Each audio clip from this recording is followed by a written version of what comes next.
Au nom du Père et du Fils et du Saint-Esprit. Esprit Saint, éclaire nos intentions et purifie nos cœurs. Évangile de Jésus-Christ selon saint Matthieu. En ce temps-là, Jésus disait à ses disciples, « Écoutez ce que veut dire la parabole du semeur. Quand quelqu'un entend la parole du royaume sans la comprendre, le mauvais survint et s'empare de ce qui est semé dans son cœur. Celui-là, c'est le terrain ensemencé au bord du chemin. Celui qui a reçu la semence sur un sol pierreux, c'est celui qui entend la parole et la reçoit aussitôt avec joie, mais il n'y a pas de racine en lui. Il est l'homme d'un moment. Quand vient la détresse ou la persécution à cause de la parole, il trébuche aussitôt.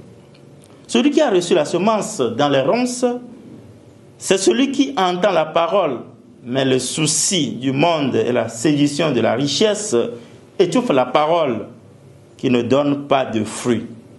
Celui qui a reçu la semence dans la bonne terre, c'est celui qui entend la parole et la comprend.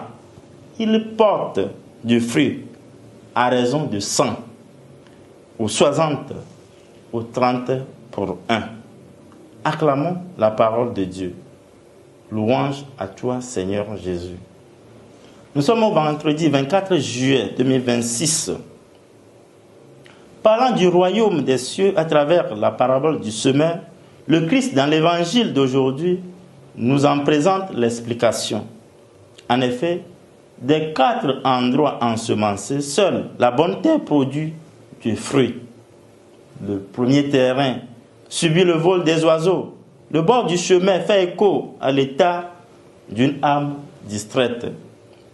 Le deuxième terrain, au sol pierreux, correspond au cœur superficiel sans racines. Le troisième terrain, celui des ronces, représente l'état d'une âme soucieuse d'argent et des biens de ce monde.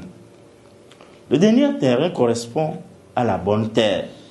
Il désigne celui qui écoute, comprend et persévère. C'est cette terre qui produit du fruit en abondance. Cette semence est la parole de Dieu qui pénètre dans un cœur ouvert et disponible et qui porte du fruit au centuple, changeant radicalement l'environnement et l'histoire de la personne. Par cette parole, le Christ nous invite aujourd'hui à être une bonne terre et à produire des fruits. Pour cela, le chrétien est amené à purifier son cœur afin de laisser de la place à la bonne semence. Le Christ nous invite dans l'évangile d'aujourd'hui à enlever nos ronces, nos distractions, nos angoisses financières qui étouffent notre vie spirituelle.